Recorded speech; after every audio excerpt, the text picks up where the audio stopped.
Tahukah Anda, dengan populasi Muslim 207 juta jiwa, Indonesia menjadi negara berpenduduk Muslim terbesar di dunia. Seperti apakah wajah Muslim Indonesia? Untuk mengetahui perspektif sosial keagamaan kalangan Muslim Indonesia pada akhir Maret 2016, Wahid Foundation dan Lembaga Survei Indonesia mengadakan survei di 34 provinsi. Hasil survei ini membuktikan bahwa wajah Islam Indonesia adalah wajah Islam damai dan toleran. Berikut ini adalah buktinya.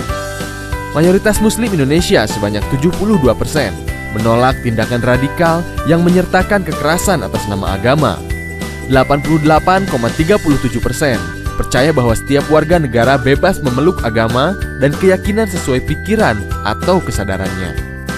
65,35% berpendapat bahwa negara harus melindungi setiap pemikiran yang berkembang di masyarakat.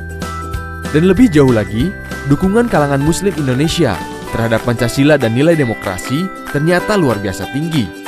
82,3% menyatakan bahwa Pancasila dan UUD 1945 amat sesuai bagi Indonesia.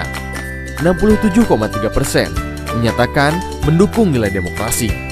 Tapi, apakah Anda juga tahu bahwa Indonesia menghadapi tantangan yang serius, yaitu menguatnya potensi intoleransi sosial keagamaan? Jika dibiarkan, potensi ini dapat berujung pada aksi radikalisme atas nama agama. Proyeksi statistik survei ini memperkirakan ada sekitar 600.000 jiwa pernah melakukan aksi radikalisme atas nama agama. Sekitar 11 juta jiwa berpotensi untuk melakukannya bila ada kesempatan. Hampir menyamai jumlah penduduk Jakarta dan Bali.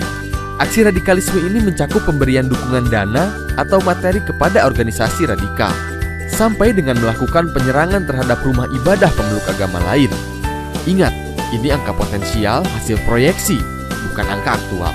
Ada 3 hal yang berpengaruh signifikan atas potensi ini. 1. Pemahaman literalis atas konsep jihad yang dianggap harus menggunakan kekerasan. 2. Materi ceramah yang berisikan permusuhan dan kebencian. Dan ketiga, ketidaksukaan bahkan kebencian terhadap kelompok tertentu meskipun kelompok tersebut seagama. Tapi survei ternyata menemukan bahwa pendidikan, pendapatan, dan wilayah tempat tinggal di desa atau kota tidak berhubungan langsung dengan intoleransi dan radikalisme sosial keagamaan. Maka tantangan terbesar pemerintah saat ini adalah penegakan hukum yang tegas, terutama terhadap pelaku hate speech, memastikan kebijakan yang tidak diskriminatif dan memenuhi hak-hak warga negara yang dijamin undang-undang tanpa memandang agama, keyakinan, suku, ras, ataupun pilihan politiknya. Pemerintah pusat dan daerah juga tidak boleh memberi dukungan kepada kelompok atau organisasi yang diketahui melakukan aksi-aksi intoleran dan radikal. DPR dan DPRD harus menghapus atau merevisi undang-undang atau peraturan yang bertentangan dengan semangat kebinekaan, perdamaian, dan non-diskriminasi. Organisasi sosial keagamaan moderat seperti Nahdlatul Ulama dan Muhammadiyah harus memperkuat basis dan kapasitas anggotanya dengan pemahaman keagamaan yang lebih kritis dan terbuka. Dan sebagai warga negara, kita harus membiasakan diri berpikir kritis, tidak terlibat penyebaran ujaran kebencian atau hate speech, mengamalkan nilai-nilai beragama yang positif dan damai, membuka ruang dialog, menggiatkan interaksi antar kelompok, serta memupuk saling pengertian dan pemahaman. Marilah kita bangun bangsa dan kita hindarkan pertikaian yang sering terjadi. Inilah esensi tugas kesejarahan yang tidak boleh kita lupakan sama sekali.